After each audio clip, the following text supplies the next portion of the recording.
Today we're tackling a common question that every smart TV owner has at some point. How do you switch HDMI inputs on your smart TV? Whether you're switching between your gaming console, streaming device, or Blu-ray player, we'll walk you through the simple steps to change HDMI inputs on your Skyworth Smart TV.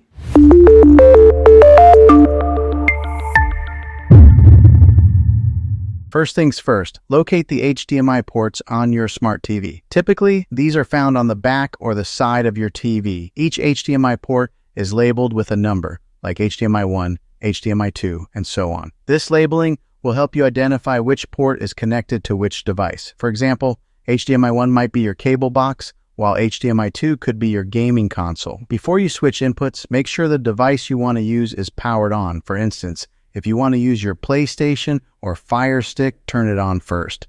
This ensures your TV can detect the active device when you switch inputs.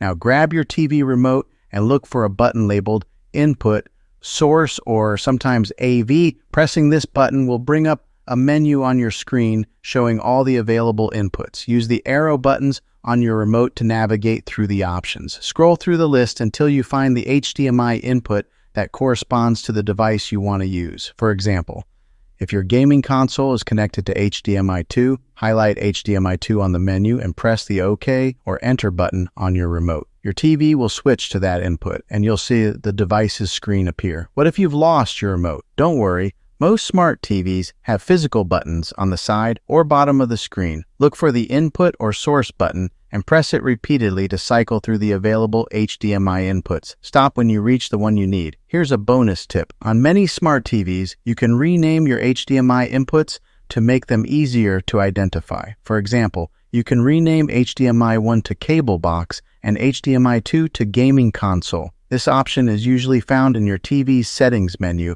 under input labels or source names. And that's it. Switching HDMI inputs on your smart TV is quick and easy, whether you're using a remote or not. Now you can seamlessly jump between all your devices and enjoy your favorite shows, games, and more. If you found this guide helpful, make sure to give this video a thumbs up and subscribe to the channel for more smart TV tips and tricks. Have any other questions about your smart TV? Drop them in the comments below and we'll cover them in a future video. Thanks for watching, and we'll see you next time.